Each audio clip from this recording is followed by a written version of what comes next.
Hey guys, welcome to Whispers of Charleston. My name is Savannah, and today we're going to do a little bit of a longer episode. We're going to one of my favorite places. You'll probably hear me say it a lot as I go through some of the haunted, more haunted places here in Charleston. I kind of have fallen in love with all of them.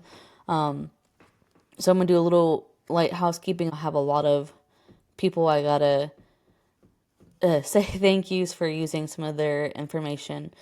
So please join the Facebook page. I did see I had a new person. I think he was from North Carolina. So I think next week, because today is going to be a long episode, I'm going to do start saying people's name who joined the Facebook group. And I see that there are a lot of people in California. I also am from Long Beach. Shocker. I'm not from the Charleston area, but I lived in the Charleston area for like 25 years. I'm originally from Long Beach, so if I have any listeners in California that live in the Long Beach area that want me to do the Queen Mary, please let me know, because I absolutely love the Queen Mary and I have a lot of cool information. So if anyone has any stories from that area or from any other area around Long Beach, let me know and I'll definitely do an episode about the Queen Mary. But we're going to go ahead and get started. Oh, and if y'all have any comments or concerns or anything like that, email me at charlestonwhispers@gmail.com. Please join the Facebook page. I do have a Patreon account. I'm still getting set up, but it is up. I will be posting pictures on Facebook, and I do have a YouTube where I will be sharing the videos. Putting all the videos on Patreon and on YouTube. So with that, we're going to go ahead and get started. So it is going to be a longer episode, excuse me. So bear with me as I may stumble over some of my words as I read. But I hope y'all enjoy this because this is, again, one of my favorite places to visit. So today we're going to go to 21 Magazine Street in downtown Charleston, to a building that was built in 1802 and was used for 137 years until 1939. This building would be the Old Charleston City Jail. I've been in this jail more times than I can count, and I can still say to this day that it gives me the heebie-jeebies. I still get freaked out in the jail, even though I've been in this jail a lot. I've been more times with bulldog tours, and every tour guide is awesome. Everyone has a different story. They get a different vibe with every different tour guide. I had one tour guide that I used to take a lot with, and now I have a newer one that I love both ladies. They're great. But I still, to this day, no matter who I'm with, I get so uncomfortable, but that's just kind of the vibe and the atmosphere that you get with the jail. So the Old City Jail was originally located on a 4-acre parcel set aside for public use in 1680. At the time, the Charleston's earliest settlement, designed for public land for institutions serving the poor, the sick, and the dispossessed, included hospitals, burial grounds, and the jail. The Charleston County Jail was in operations from 1802 to 1939. It housed Charleston's most famous criminals, as well as the U.S. Army and Navy prisoners of war during the Civil War. When the jail was constructed in 1802, it was consisted of 4 stories, topped with a 2-story octagonal tower. Charleston's architects Barbeau and Style Seyle were responsible for the 1855 alterations to the building, including a rear octagonal wing, expansions to the main building, and the Romanesque rival details. This octagonal wing replaced a fireproof wing in individual cells that designed by Robert Mill in 1822. 5 years earlier, the jail was built 5 years earlier than his notable fireproof building, which is at 100 Meeting Street. The 1886 earthquake badly damaged the tower and the top story of the main building, the jail, not the building at Meeting Street, which would cause this part of the jail to be removed. The Old Charleston Jail housed a great variety of inmates, John and Lavinia Fisher for one, which we'll go into great detail about them, and I'm going to give a different story than what you'll hear when you do the tours. I've kind of gone into a lot of research and detail information about these guys. Some of the last 19th century high seas pirates were jailed here in 1822 while they awaited hanging. The jail was active during the discovery of Denmark Vesey's planned slave revolt. Although the main trials were held elsewhere, 4 white men convicted of supporting the 1822 plot were imprisoned here. Tradition holds that Vesey spent his last days in jail before being hanged, although no exact document indicates this. William Moultrie was a general during the American Revolution and later governor of South Carolina. He also allegedly spent a short time in debtor's prison at the jail. During the Civil War, Confederate and federal prisoners of war were incarcerated here. Most notably were the numerous African American soldiers from the 54th Massachusetts Regiment captured after their assault on Fort Wagner in July of 1863. One of the evilest pirates of all time had a stay at the Charleston City Jail from 1825 to 1827, and that would be Jock Alexander Tardy. He was a ruthless French pirate that had an affinity for poisoning his victims. He ended up in jail after his failed attempt to steal a pilot boat. Tardy moved to Charleston in 1825 around the October time, pretending he was a dentist to scam the residents. In November of 1825, Tardy enlisted 2 crew members to help him steal the pilot boat Cora. However, the owners of the boat caught him and fiercely defeated their property. Tardy tried to escape, even firing his pistols at them. However, he was caught and tried for the crime. He was combated of the attempted theft on March 3rd of 1825. He would go on to serve a 2-year term at the jail. After Tardy release, he fled to Cuba. He was unchanged by his time at the city jail. He returned to his life of crime. He continued to steal boats and poison victims to siege their property. Tardy would later take his own life. He slit his own throat, and his body was found in the captain's quarter of his ship. He was appropriately buried at sea, face down, at low tide, and that is where his body is marked. It is said that his relentless soul continues to travel and wreak havoc on his victims. The American College of the Building Arts took over the Charleston Jail property in 2000.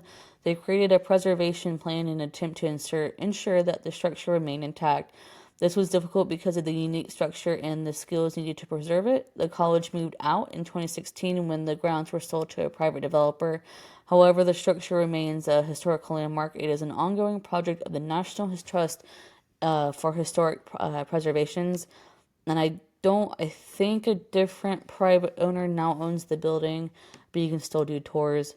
The old city jail was known for housing some of the worst criminals in Charleston. The first floor was set up for the gentlemen criminals, the second floor was for debtors and prostitutes, and the third floor was for murderers and thieves.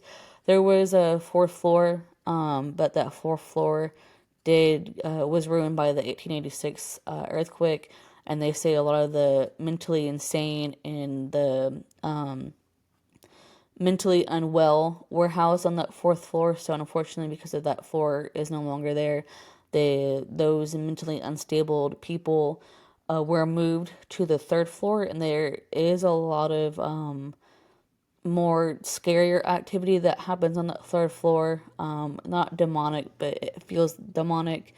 A lot of people get scratched. A lot of people get their hair pulled. People have gotten pushed over, fallen over, stuff like that. The old city jail was used for... Oh, I'm sorry. There were a few of these hardened criminals that were hung in the yard. There was a big old oak tree that they did use to hang. And if it wasn't there, some of them went to Washington Square Garden to get hung, and then that's really all that was documented. Not a whole lot more information about that. Others died inside the jail walls due to natural causes. The old Charleston jail was used as a POW during the Civil War. The jail actually ran out of space for all the Union soldiers there. Some were forced to sleep outside during the overcrowding. Because of the overcrowding, during the 1886 Charleston earthquake, the jail was damaged and had to go through renovations. The jail's entire top floor, which would be the fourth floor, was damaged. These parts ended up being removed. The last hanging at the city jail took place in 1911. And the old city jail fell into terrible conditions. In 1939, it was officially closed after being the city's jail for 136 years. The jail became a museum in the 1970s, and then it was sold in the 90s to the Charleston Housing Authority. So this is mostly like Section 8.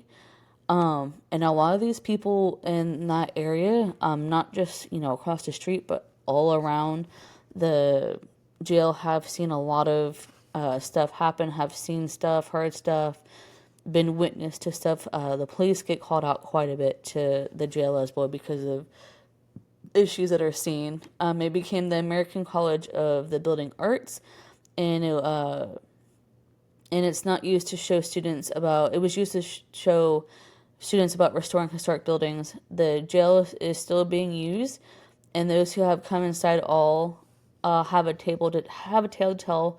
Some of them have heard some strange sounds, while others have seen what they think are spirits and ghosts. While we have many other stories and would like to share them all with y'all.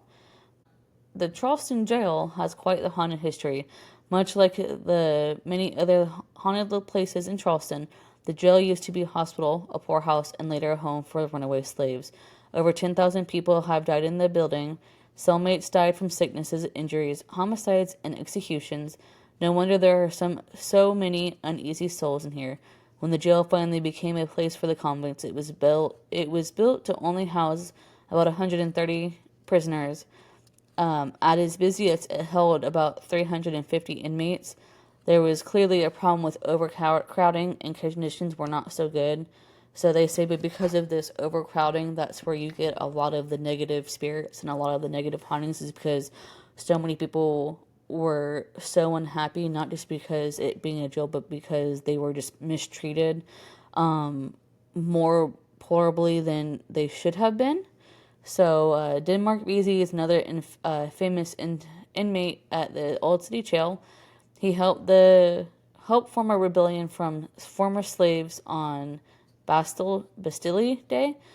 His big plans for the freed slaves was to march to homes of their former masters and execute them. The rebellion did not go as he planned, and in 1822 he was imprisoned at the city jail. Vesey spent many days at the prison until it was time for him to be hung, and for his failed revolt, Charleston put harsher laws and restrictions on slaves in the city due to this failed plot. If black seamen had to be kept in confinement until they were set to sail on another ship, it was said that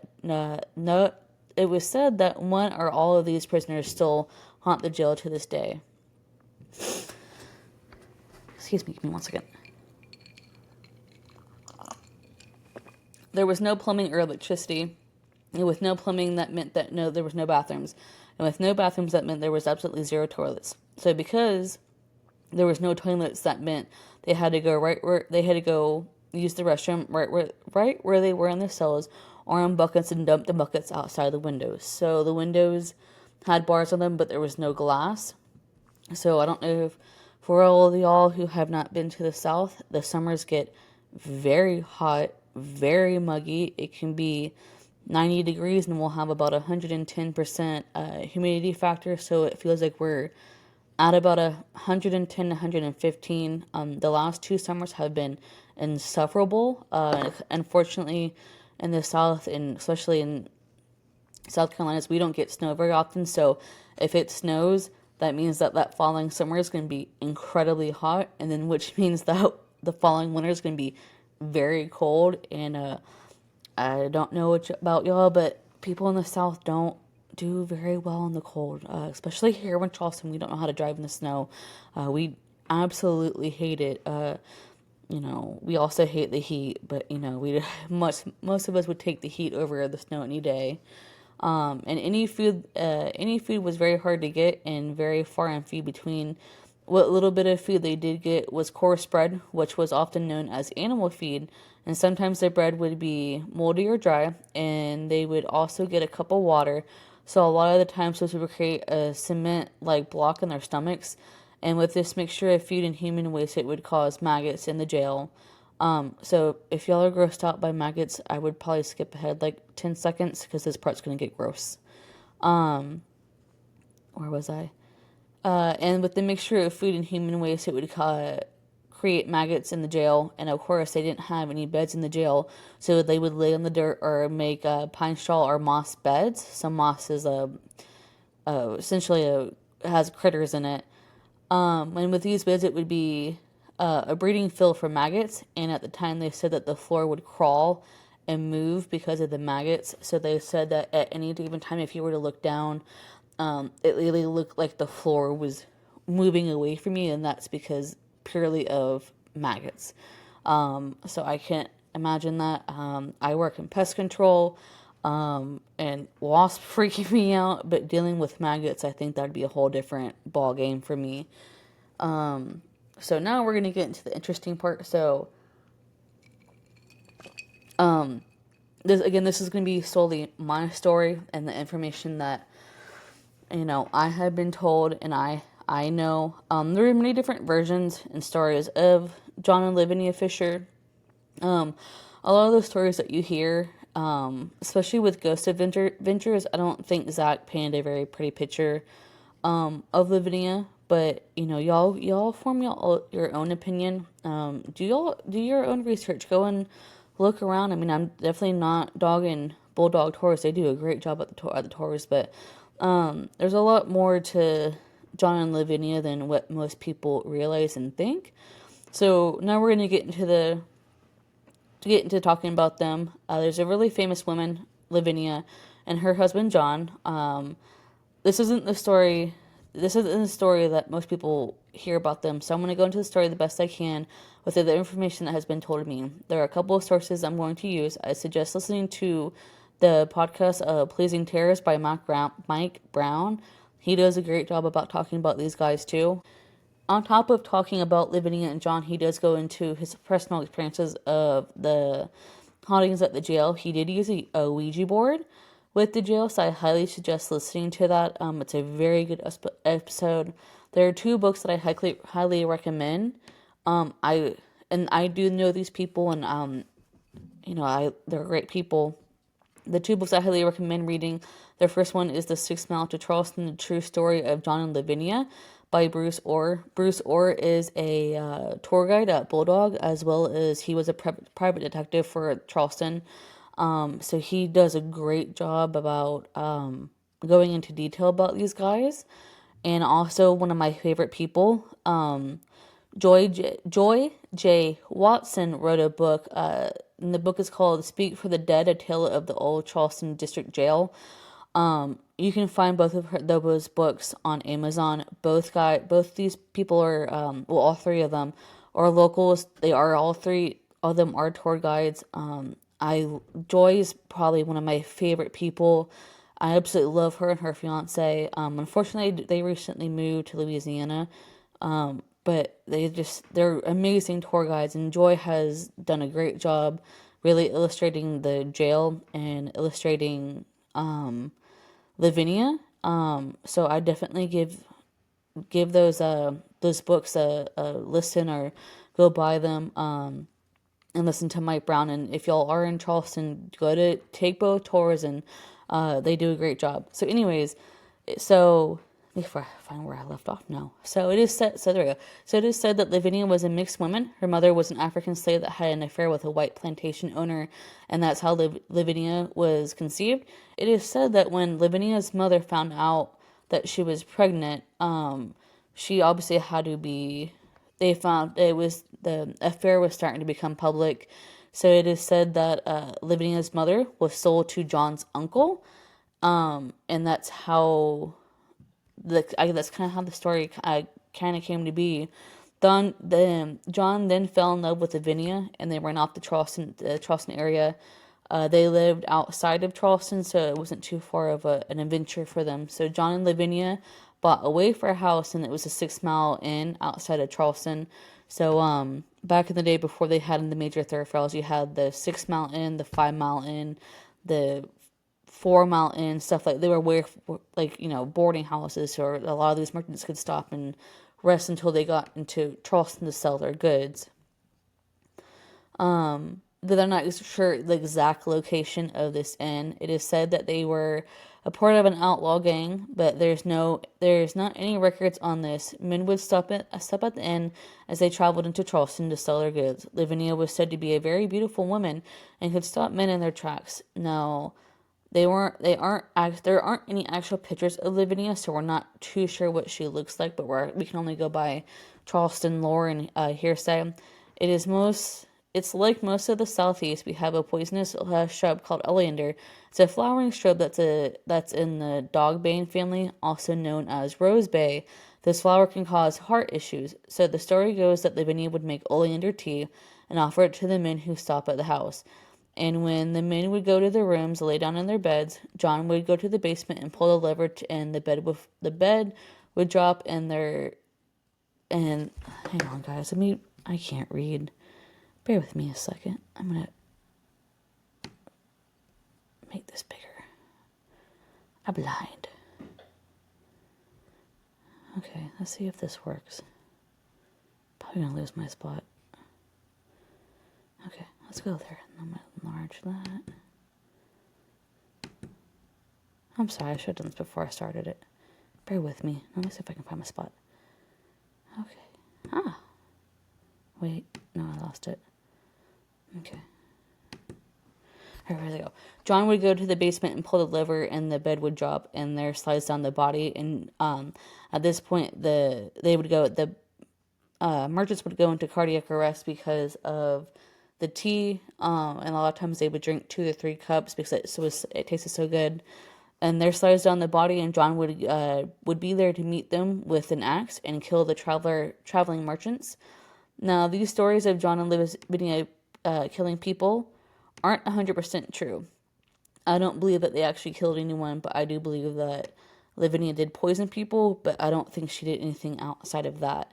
Well, one evening, a man named John Peoples, and it's literally spelled Peoples, stopped to get some rest as he was traveling into Charleston from Georgia, and he didn't want to make the rest of the venture to Charleston. So he stopped at the 6 Mile Inn, and of course Lavinia had her normal 20 questions.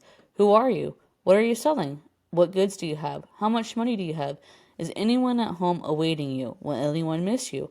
What kind of goods do you have on your cart right now? How healthy are your horses? And what kind of livestock, if any, do you have with you? Lavinia wasn't sure if she had room for him, but when Mr. People slipped up and mentioned his furs and his worth, all of a sudden she had a room available. Lavinia offered John tea. Well, John wasn't a tea drinker, and being a southern gentleman, took the tea, and when Lavinia wasn't looking, Mr. Peoples dumped the tea out into a plant. John Peoples went to the room to rest and felt very off, like something wasn't right. So instead of sleeping on the bed, John Peoples slept in the chair in the corner of the room. And around midnight, Mr. Peoples heard commotion and woke up with a fright, and happened to look down and see John Fisher looking back up at him with an axe in hand as the bed sit there slanted. And here comes Lavinia barging into the room, surprised to see John standing and awake. John was able to escape and rode his way back into town. John Peoples told the sheriff what happened and went through at what happens at the 6 Mile Inn. So when some townsfolk heard about what happened, a lynch mob went to the house and came back to tell the sheriff they had found dead bodies and bones scattered throughout the property as well in the basement. But there wasn't any actual bones or bodies or dead people because John and Lavinia actually didn't kill anyone. The sheriff arrested them on highway robbery because that's all that they could find on them. So Lavinia and John found themselves at the jail. And here comes the reasoning behind the angry spirit of Lavinia and what we know today. Lavinia didn't have it easy at the jail. She was separated from John and thrown into a cell where they were overcrowded. And she was thrown into a cell with up to 8 other men. As a woman, she didn't have her own cell or a cell with other women, but a cell with men, violent men, who were drug abusers, killers, rapists, alcoholics, and men with disabilities. Lavinia arrived to overcrowding, and if some of these men could be put into the standard holdings, they were. So, of course, because of this, you can imagine how Lavinia feared being with these men, and they weren't her husband or a safe place like her husband. She was used and abused, to say it nicely. John and a few crew that were also arrested. They tried to get a breakout, so they took some clothing that they had, and they pretty much made a tourniquet and threw the tourniquet out the window. John and a few other men became free, but Lavinia wasn't lucky enough to get out of the jail because they got caught. John couldn't bear to leave Lavinia in the jail all by herself, so John turned himself back into to the jail to make sure that Lavinia wasn't alone. As the time passed, the judge ruled that they would be hung. I say hung. I know it's if some people say hanged, hung. And the South we just say hung, and that's kind of what I grew up with. So they were hung in Washington Square for the crimes that they committed, but murder was not one of them. Unfortunately, back then, highway robbery was an offense punishable by death. So as their hang day, oh look at now I'm getting tied up.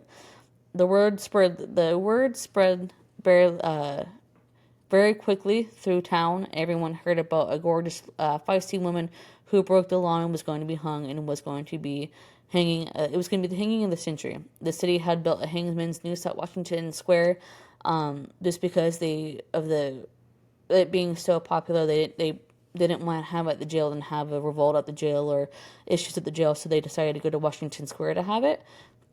And so here comes the judge, and John and Lavinia were not far behind. Lavinia says to the judge in front of the crowd, "You can't hang me. I'm a married woman." Well, of course, the judge, being the judge, was already 2 steps ahead. He calmly replied, "Well, yes, I know that you're a married woman. That's why John's going first." So, of course, John repented his sins and asked for forgiveness and went peacefully. Well, Lavinia was not so much. It said, oh no, what did I just do? I'm sorry, y'all. It's been a long day at work. It said that Lavinia walked out in her wedding dress and was asking for men to marry her so she wouldn't have to go. Well, none of that is actually true. She never walked out in a wedding dress. She never actually had a wedding dress, because when the lynch mob found their way to the 6 Mile Inn, they burned it down, which means the dress did too. But where the white dress comes from is whenever there was a hanging, they would put white robes on people, so that's where people get she came out in the wedding dress. And Lavinia never actually asked men to marry her. She walked to the noose and she told everyone that she never killed anyone. And as they put the noose around her neck, she did say, "If anyone has a message for the devil, give it to me. I will be meeting him soon for my sins." And then she jumped over the edge, not run, and she didn't run like most of the stories go, but she did walk off and hung herself. She dangled for about 20 minutes before her neck finally broke, and she did pass away from suffocation.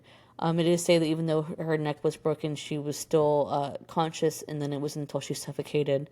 Now, we don't know where the bodies are at. It is said that Lavinia's skeleton is still floating around Charleston somewhere. The last 3 places that I've heard it to be is either at the Charleston Museum in storage, and they used to keep it on display, but then it just kind of started to break down, so they moved it from storage. Hang on. Ooh, whiskey. Or it's at the Gibbs Museum in storage, or at the Charleston Library on King Street, also in storage. We're not too sure if she's buried, where she's buried, or who has her. So again, I would definitely recommend reading Bruce Orr's book about the 6 Mile Inn and about Lavinia and John. He goes into a lot more detail about them than what I did, and there's a lot of information about it. He did do a lot of digging, a lot of research, so definitely I'm still trying to reach out to him and talk to him. He's a very hard man to get a hold of. But definitely, he's got a lot of other books as well. And also read Joy's book. I really do recommend it, guys. There are a lot of hauntings inside and around the jail. I still have a hard time walking into the building without feeling like I'm being watched. People get pushed, scratched, touched, hair and shirts pulled, grabbed. They see shadow people, black people. They see orbs. Doors move, objects move, and the list goes on. People have passed out in the jail, have asked to leave. People have walked out with 3 scratch marks on their back, their arms, legs, or necks. People have seen animal go by. So he was a prisoner with a disability. He was kind of hunched over. They believe that he had scoliosis. I don't think he did anything wrong. I don't think he was a prisoner, but I think he just happened to be at the wrong place at the wrong time, and he was mentally disabled. So, of course, back then they didn't really have any idea what scoliosis was, or how to cure it, or they thought it was a mental disability. So he likes to poke and prod. I've actually had an animal pull my ankle a couple of times, and it freaked me right on out. I probably jumped about 3 feet in the air, and I've had in that same tour, I've had two people tell me that one saw an orb go behind me, and then they saw me jump, and then the guy on the other side saw that he saw the orb going in the other way after I jumped, so that kind of confirms that, it may not have been animal, but he does like to do that. Mike Brown and a few other tour guides have used a Ouija board at the jail and didn't end well for them. If you listen to one of Mike Brown's episodes, he goes into detail about it. I don't want to take away from his story, his storytelling, so I'll let y'all listen to that podcast. Please listen to it. It really just draws you in. But he's had some crazy stuff happen to him, and I think I don't know if it may have been the direct cause, but I think it may be a correlation that after him having the Ouija board, I don't think they closed it all the way, so he was ended up in a serious car accident involving him and his car, and he was pretty injured. I think he broke his shoulder or his collarbone, I don't remember, but I know he got hurt pretty bad. I believe there has been 2 or 3 events with the Ouija boards being present. Bulldog Tours does have some YouTube videos of overnight videos in the jail. Those nights, so much has happened. I really suggest watching those videos as well. The guy is by himself some of the time, so a lot of the noise that's happening is literally just creepy stuff. There's been time where Joy and Randy have joined in with him, and I don't remember the man's name, I'm sorry. But Joy and Randy have been there. I've had a few instances myself. I've had my hair pulled a few times. I was wearing a baseball hat. I was wearing my Dodgers hat, and I felt my hair pull through the back part of the cap, where if you're a female, you can or a man, if you have long hair, you can put your hair through the back of it. I've had my jacket pulled and my shirt pulled. There was one night I saw a couple of orbs, and then I had my ankle touch my animal, and I've had my leg pulled. I've had a couple of a few scratches, and not 3, but I've had a couple of scratches on my arm. So before COVID, we were able to tour the whole jail, but during COVID, I think a different private company bought the jail, so the grounds were turned into offices and private function events. So the Bulldog is only able to do the first floor and the basement of the jail, instead of doing all 3 floors like they used to, but it's still good. I still suggest doing it. So one of the first times I visited the jail, the tour group was going one way, and I stepped off to the side and I started to go do a little detour up the stairs, and I felt a cold presence, and something got in my face, and there, standing in front of me, was a young, beautiful woman in a white gown. And I just froze, and before I could do anything, she said to me, walk far away before you're stuck in here.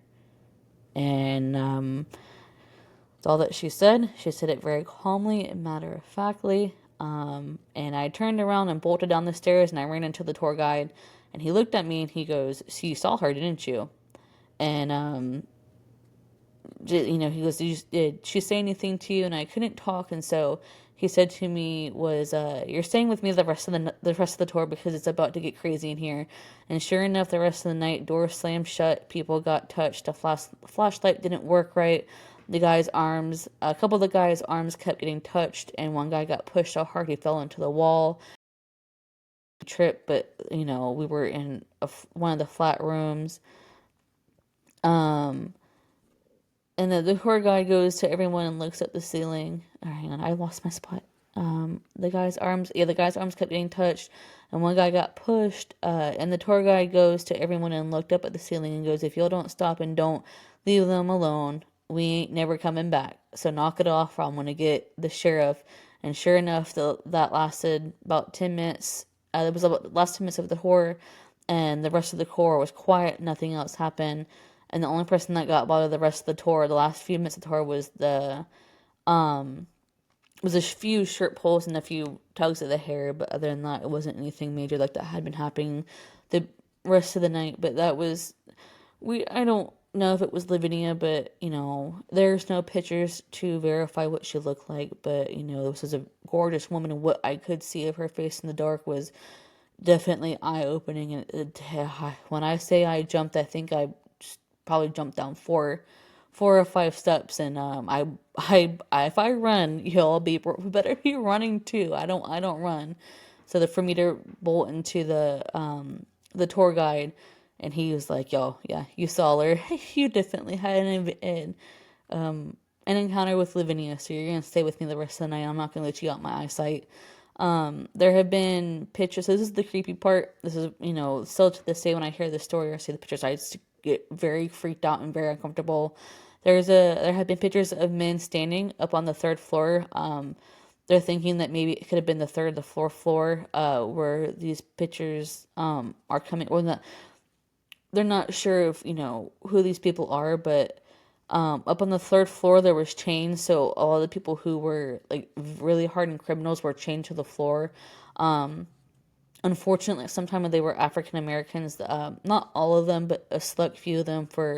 I think some of them were trying to kill the slave owners, which I'm not going to voice my opinions because I don't want any backlash. But that's a huge issue that we're having here in the South, and especially in the South. But some of them say that these people killed their masters or their slave owners or whatever you want to call them. Some of these other people were, I think we had one guy that happened to kill a little girl, and so he was up on the third floor, and he was unfortunately a black man, an African American man. We're not really sure how the story goes. We're still trying to find documents on it, but we don't even know if it was him. But we know that there was one man that was falsely accused, and he was an African American man. We know that he is very angry, so we're trying to go through files and figure out what happened. There's about 12 men standing in this room. One of the men is said to have a third leg or a third deformed leg hanging off his side or kind of in front of him, coming like a little bit below his belly button. And it is said that there's a couple different pictures of this that have been taken of these people. It is said that after these pictures were taken, some serious things happened. 3 of the men were scratched that took the picture were scratched pretty badly on the back too. They were bleeding. And possibly one of the men was followed home by something and managed to get a hold of someone from Bulldogs and begged to be taken back to back inside the jail. It said that the reason why he did that is because he drove to the jail 3 different times and found that felt calmer at the jail, and then he would leave and felt very irate and very angry. And so he was able to get a hold of someone at Bulldogs, and they let him back in the jail, and that's when he felt his safest. And they were able to do something to where they were able to keep whatever soul or identity or evil thing at the jail, and he was able to go back home in peace.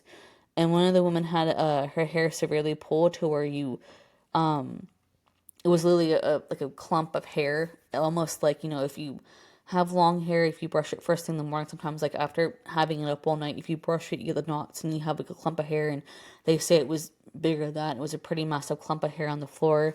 Many of the tour guides that I've heard from Bulldogs don't like to work at the location, and those that do like to work at the jail have stuff happen to them, and they can kind of identify who it is. Like Lavinia loves to make herself known and present to the guides. The people who live in the area around the jail say they can hear screaming, yelling, things being banged, lights turning on and off. So now that, because it is a private venue for weddings or parties, they do have electrical. They did during COVID. They did re-up it. They refurbished it.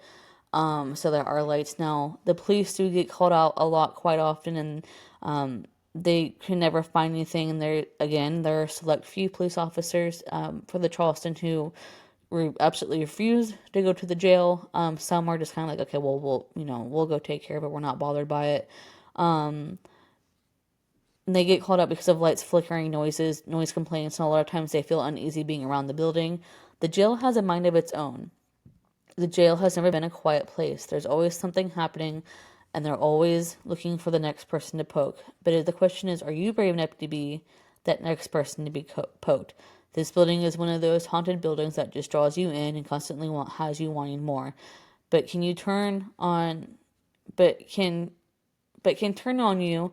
A hot Charleston second can get the best of you inside this jail. Back before it had Central L, it was very hot, so there would be times where you got that cold feeling and you knew something fun was about to happen. So Sarah is one of the Bulldogs tours that does do the tours. I absolutely love her. She does a great job telling stories. So if y'all do come to Charleston, or y'all are in Charleston, or y'all come do the tours, ask for Sarah, see when Sarah's doing the tours. Also follow them on Facebook and follow their YouTube videos. They have a lot of cool, and they're on Instagram. No, they're not sponsoring me, but John, who started the business, is a local, and I want to sponsor. And one of my besties, Hannah, she does some tours too. They have a new tour company that has come through, and she talks about Lavinia too, and she does a great job. So Hannah, I promise, if you're listening to this, I promise I'm gonna bring my friend, and we're gonna come do the tour. I know you reached out to me today. And I'm hoping to maybe have Hannah on a future episodes. I will be talking about cemeteries soon. And there is one cemetery that she does do. She does tour, but she's got a different stage name for her tours. But definitely y'all should come down, wherever y'all listening. If y'all ever come to Charleston, reach out to me. I would love to give y'all tours, or go do Bulldog tours, or let me know and I can get y'all in contact with Hannah. And with her tours. But I really hope y'all enjoy this episode. Sorry it was a long one. I hope y'all are okay with that. And again, I will do my best to put as much pictures up on Facebook. So please come join the Facebook page. I'd like to get to know y'all more and interact with y'all more. So with that, all right, my little batch, just remember, don't leave any stone unturned unless you're at the cemetery, or maybe even at the jail. And if that's the case, you might not want to touch that, because Lavinia, or even animal, might follow you home. So thank you for listening to Whispers of Charleston, where the streets whisper, but are you listening close enough to what has to be said? Bye, y'all.